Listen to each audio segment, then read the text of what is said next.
അകത്ത് കയറിയ ശേഷം ഗോപാലകൃഷ്ണൻ രാജേശ്വരിയോട് പറയുകയാണ്, ഞാൻ പറഞ്ഞില്ലേ രാജേശ്വരി, ഉപ്പുമാടം പോലെ കിടന്ന ഇവിടം ഇപ്പോൾ കൊട്ടാരം പോലെ ആക്കിയെന്ന്. ശാരദ പറഞ്ഞപ്പോൾ നീ വിശ്വസിച്ചില്ല, ഇപ്പോൾ നേരിട്ട് കണ്ടപ്പോൾ നിനക്ക് വിശ്വാസമായില്ലേ?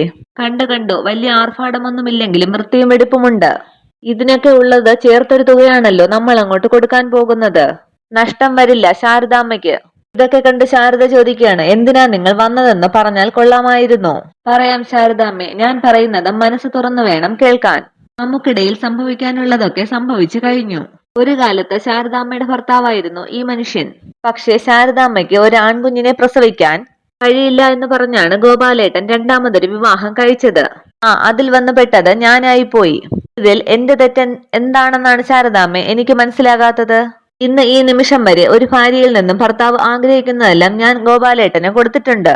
അല്ലാന്ന് ഈ മനുഷ്യൻ പറയട്ടെ. പ്രധാനമായും ഒരു ആൺകുഞ്ഞ് വേണമായിരുന്നു, അതും ഞാൻ കൊടുത്തു. മാത്രമല്ല എന്റെ അടുത്തുള്ളപ്പോൾ എല്ലാ കാര്യങ്ങളിലും തൃപ്തനാണ് ഗോപാലേട്ടൻ.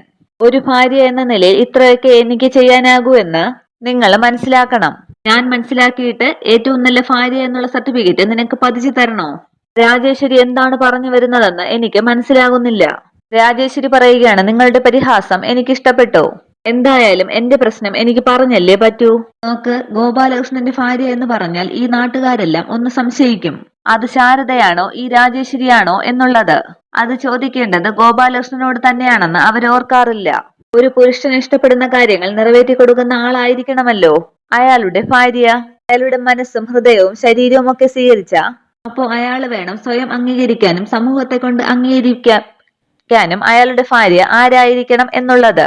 വീണ്ടും ശാരദാമ്മ പറയുകയാണ്, ഇപ്പോഴും രാജേശ്വരി കാര്യം പറഞ്ഞില്ല. നിങ്ങൾക്കിപ്പോ എന്താണ് വേണ്ടത് അതൊന്ന് പറഞ്ഞാൽ നന്നായിരുന്നു. രാജേശ്വരി പറയുകയാണ്, അഭിമാനം. രാജേശ്വരി പൊന്നുകൊണ്ട് പുളിശ്ശേരി വെച്ച് ഈ നാട്ടുകാർക്ക് വിളമ്പിയാലും അത് ഉണ്ടെഴുന്നേറ്റ് പോകുന്നവർ പറയും അവളൊരു രണ്ടാം ഭാര്യ മാത്രമാണെന്ന്. എന്റെ മകൻ അനൂപ് ഈ നാട്ടിലിറങ്ങി നടക്കുമ്പോൾ അവനെ ചൂണ്ടി പെറുപെറുക്കുന്നവരുണ്ട് ഇവൻ രണ്ടാം കെട്ടിലെ വിത്താണെന്ന്. ശാരദാമ്മ ചോദിക്കുകയാണ്, അതിന്? ദേഷ്യപ്പെട്ട് രാജേശ്വരി പറയുകയാണ്, ഒഴിഞ്ഞു പോണം ശാരദാമ്മ. നിങ്ങളുടെ ജീവിതത്തിൽ കഴിഞ്ഞ കാലത്തിന്റെ ഒരു പ്രേതശല്യമായി നിങ്ങളോ നിങ്ങളുടെ മക്കളോ ഇനി ഇവിടെ ഉണ്ടാകാൻ പാടില്ല. ഈ വീട്ടിലോ നാട്ടിലോ നാട്ടുകാരുടെ മനസ്സിലോ. ശാരദാമ്മ അന്തം വിട്ട് നിൽക്കുമ്പോൾ വിരൽ ഞൊടിക്കുകയാണ് രാജേശ്വരി. അന്നേരം രാജേശ്വരിയുടെ അടുത്തേക്ക് കവറുമായി എത്തുകയാണ് ഗോപാലകൃഷ്ണൻ. കവറിൽ നിന്നും ഫയലും പണവും എടുത്ത് രാജേശ്വരിക്ക് നീട്ടുകയാണ് ഗോപാലകൃഷ്ണൻ.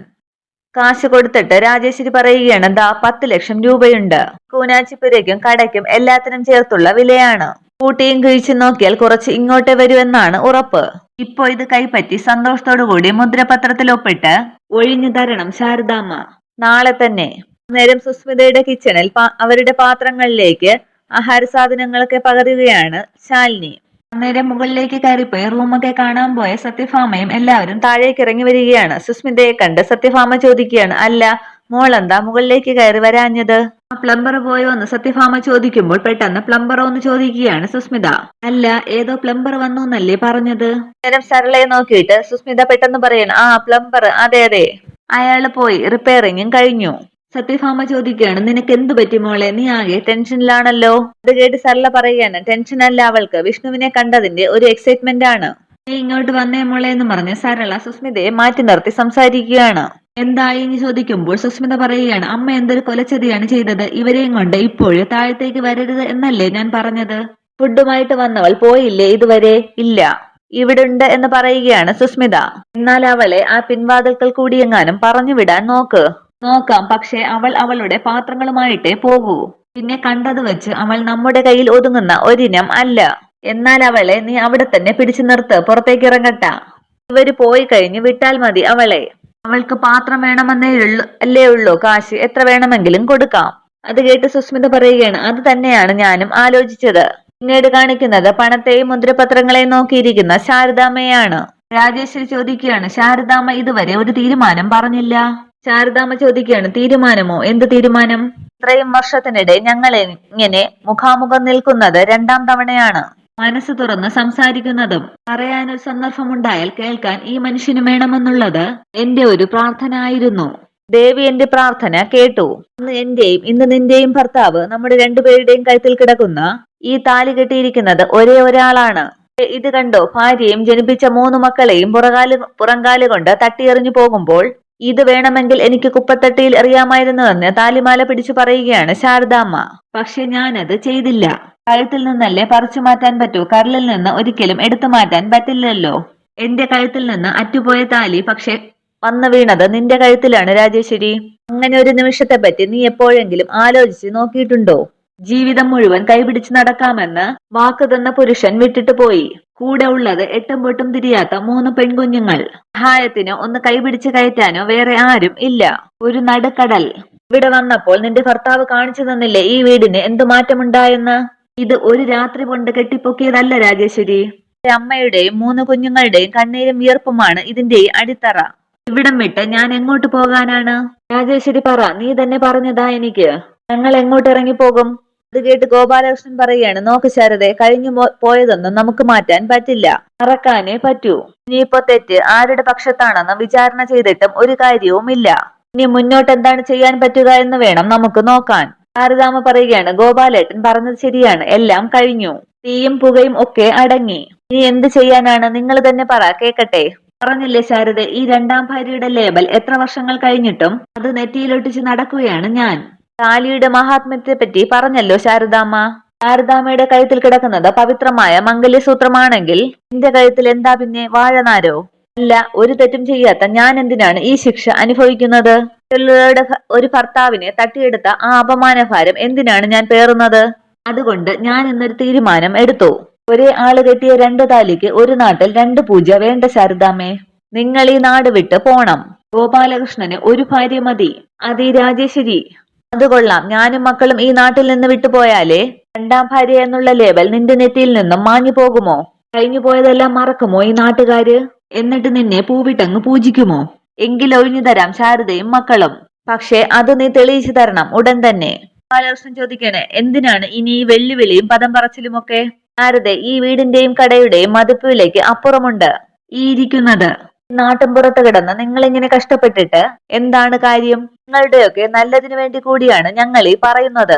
പുറത്തെവിടെയെങ്കിലും പോയി രക്ഷപ്പെട്. അതായിരിക്കും നിങ്ങൾ 4 ആൾക്കും നല്ലത്. ശാരദാമ്മ പറയുകയാണ്, അങ്ങനെ രക്ഷപ്പെടണമെങ്കിലേ 10-20 വർഷം മുൻപ് ആകാമായിരുന്നു. ഇപ്പൊ ഈ മണ്ണിലാണ് ശാരദ വേരുറപ്പിച്ചു നിൽക്കുന്നത്. ഇവിടത്തെ കാറ്റിലും വെളിച്ചത്തിലുമാണ് ശാരദയുടെയും മക്കളുടെയും ജീവിതം നീങ്ങുന്നത്. എത്ര പണമിട്ട് മൂടിയാലും പിഴുതെറിയാൻ ആകില്ല ഗോപാലേട്ട. ഞങ്ങൾ ജീവിച്ചതും ജീവിക്കാൻ പോകുന്നതും ഈ മണ്ണിലാണ്. ഇവിടെ താമസിച്ചുകൊണ്ട് ഇവിടം വിട്ടു പോകില്ല ഞങ്ങൾ ഒരിക്കലും. അതാണ് എന്റെ തീരുമാനം. പിന്നീട് സർലയോട് സുസ്മിത പറയുകയാണ്, എന്നാൽ പിന്നെ നീ അവരോട് പോയി നോർമലായിട്ട് പെരുമാറ്. ബന്ധം കണ്ട് പെരിച്ചാഴിയെ പോലെ നിൽക്കാതെ വാ എന്നും പറഞ്ഞ് സുസ്മിതയും കൂട്ടി അവരുടെ അടുത്തേക്ക് പോവുകയാണ് സരള. സുസ്മിത ചോദിക്കുകയാണ്, ആ വിഷ്ണുവേട്ട, ഇഷ്ടമായോ എന്റെ വീട്? വിഷ്ണുവേട്ടന്റെ വീടിനേക്കാൾ ചെറുതാണ്. അന്നേരം സത്യഭാമ പറയുകയാണ്, വീടിനല്ല മോളെ വലിപ്പം വേണ്ടത്, മനസ്സിനാണ്. എന്നാ നമുക്കിനി കഴിക്കാമല്ലോ എന്ന് സത്യഭാമ പറയുമ്പോൾ കഴിക്കാമെന്ന് പറയുകയാണ് സരള. വിഷ്ണുവുമായിട്ടുള്ള സുസ്മിത മോളുടെ ലഞ്ച് ചലഞ്ചല്ലേ, മാർക്കിടാൻ ഞാൻ റെഡിയായിട്ട് ഇരിക്കുവാണ്. പ്രീതി മോളെ, നീയും കൂടി പോയിന്ന് ഹെൽപ്പ് ചെയ്യ് എന്ന് സത്യഭാമ പറയുമ്പോൾ സുസ്മിത ചോദിക്കുകയാണ്, എന്തിനാ പ്രീതി? അവളും കൂടി ഒന്ന് ഹെൽപ്പ് ചെയ്തോട്ടെ മോളെ, ഫുഡ് ഉണ്ടാക്കാൻ മോളെ ആരും സഹായിച്ചില്ലല്ലോ. ഇത് വേണ്ടാന്നല്ലേ മോള് പറഞ്ഞത്, ഇത് എടുത്തു വെക്കാനല്ലേ. കാര്യങ്ങളൊക്കെ നടക്കട്ടെ. എന്നാ പ്രീതി കൂടി വന്നോട്ടെ അല്ലേ എന്ന് സരളയെ നോക്കി പറയുകയാണ് സുസ്മിത. എന്നും പറഞ്ഞ് പ്രീതിയും കൂട്ടി കിച്ചണിലേക്ക് പോവുകയാണ് സുസ്മിത. പ്രീതിയും കൂട്ടി കിച്ചണിലേക്ക് ചെന്നിട്ട് ശാലിനിയെ ചൂണ്ടിക്കാട്ടി സുസ്മിത ചോദിക്കുകയാണ്, ഇത് ആരാന്നല്ലേ? ഇത് എന്റെ ഫ്രണ്ടാണ്. ഏത് എന്ന് പറഞ്ഞിട്ട് സുസ്മിത ശാലിനിയെ നോക്കുമ്പോൾ ശാലിനി പറയുകയാണ്, ശാലിനി. പ്രീതി ചോദിക്കുകയാണ്, ആഹാ, സുസ്മിതയുടെ ഫ്രണ്ടാണോ ശാലിനി? അത് കേട്ട് സുസ്മിത ചോദിക്കുകയാണ്, ശാലിനി അറിയുമോ പ്രീതിക്ക്? അതിനുശേഷം സുസ്മിത പറയാണ്, ഓ, അന്ന് അമ്പലത്തിൽ കണ്ട ഓർമ്മയായിരിക്കും അല്ലേ? എന്റെയും ഫ്രണ്ടായത് കൊണ്ടല്ലേ അന്ന് ശാലിനി പൂജയ്ക്ക് വന്നത്? അത് കേട്ട് പ്രീതി പറയാണ്, അതൊന്നും എനിക്ക് ഓർമ്മയില്ല, ചോദിച്ചെന്നേ ഉള്ളൂ. സാധനങ്ങളൊക്കെ നോക്കിയിട്ട് പ്രീതി പറയുകയാണ്, ആഹാ, ഇതൊക്കെ ഒരുപാട് ഐറ്റംസ് ഉണ്ടല്ലോ, മുഴുവൻ സുസ്മിത ഉണ്ടാക്കിയതാണോ?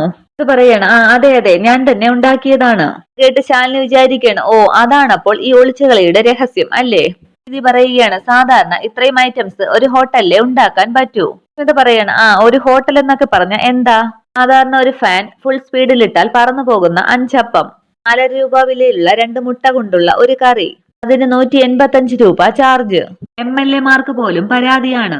എന്നിട്ട് വായി വെക്കാൽ കൊള്ളുമോ? അതും ഇല്ല. കേട്ട് ശാലിനി ചോദിക്കുകയാണ്, എന്നിട്ട് ഗ്യാസിനും കറണ്ടിനും ഒക്കെ ചാർജ് കൂടുമ്പോൾ MLA മാർ എന്താ ചോദിക്കാത്തത്? പറയുകയാണ്, അയ്യോ, പറഞ്ഞു ഇതൊരു ന്യൂസ് അവർ ആക്കല്ലേ. വിഷമില്ലാത്ത രുചിയുള്ള ഭക്ഷണം, അതിന്റെ വില നിശ്ചയിക്കാൻ പറ്റുമോ? അത് തന്നെയാ ശരിയെന്ന് ശാലിനി പറയുമ്പോൾ നമുക്ക് എടുത്തു വെക്കാമെന്ന് പറയുകയാണ് പ്രീതി. ശാലിനിയോട് സുസ്മിത ചോദിക്കുകയാണ്, ഇതൊക്കെ ഒന്ന് എടുത്തു വെക്കാൻ സഹായിക്കുമോ പ്ലീസ്. ശാലിനിയും സുസ്മിതയും പ്രീതിയും ചേർന്ന് ഭക്ഷണങ്ങളൊക്കെ ഡൈനിങ് ടേബിളിലേക്ക് എടുത്തു വെക്കുകയാണ്. പക്ഷേ ഇതൊന്നും സത്യഭാമയും സർലയും വിഷ്ണുവും ശ്രദ്ധിക്കുന്നില്ല. സത്യഭാമ പറയുകയാണ്, ഇവിടെ കുടിവെള്ള കമ്പനി തുടങ്ങുന്നതിന്റെ വിഷയം ചർച്ച ചെയ്യാനാണ് മിനിസ്റ്ററുമായിട്ടുള്ള മീറ്റിംഗ്. സത്യത്തിൽ അവർക്ക് കുപ്പിവെള്ള കമ്പനിയല്ല, ഡിസ്റ്റിലറി തുടങ്ങാനാണ് പ്ലാൻ. സർല പറയുകയാണ്, അവരെന്തെങ്കിലും ചെയ്യട്ടെ എന്ന് വയ്ക്കു ഭാമേ. അങ്ങനെ എന്തെങ്കിലും ചെയ്യട്ടെ എന്ന് വെക്കാൻ പറ്റില്ലല്ലോ. ഏത് കാര്യമാണെങ്കിലും സത്യഭാമയ്ക്ക് നാടിനോട് ഒരു കടപ്പാടുണ്ട്.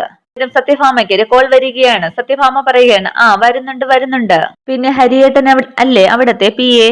ശരിയെന്നും പറഞ്ഞ് സത്യഭാമ ഫോൺ കട്ട് ചെയ്യുകയാണ്. പിന്നീട് സാധനങ്ങൾ എടുത്തുകൊണ്ട് ശാലിനി കിച്ചണിൽ നിന്നും ഡൈനിങ് ടേബിളിലേക്ക് വരാൻ പോകുമ്പോൾ സുസ്മിത പറയുകയാണ്, ആ മതി, ശാലിനി ഇവിടെ തന്നെ നിന്നാൽ മതി. ശാലിനി പറയുകയാണ്, ഇവൾക്ക് ഇതെന്താ ഓരോ സമയത്ത് ഓരോ വട്ട്. എല്ലാ ഭക്ഷണവും കൊണ്ടുവച്ച ശേഷം സുസ്മിത പറയുകയാണ്, ഫുഡ് റെഡി, എന്നാ നമുക്ക് കഴിച്ചിട്ടിരിക്കാമെന്ന് പറയുകയാണ് സരള. സുസ്മിത പറയുകയാണ്, ആ എല്ലാമായി പ്രീതി കൂടി ഇരുന്നോ. സത്യഭാമ വിഷ്ണുവിനോട് പറയുകയാണ്, ഡാ കണ്ടോടാ, നിന്നെ സന്തോഷിപ്പിക്കാൻ വേണ്ടി ഇവൾ എന്തൊക്കെയാ ഉണ്ടാക്കിക്കൊണ്ടിരിക്കുന്നതെന്ന്.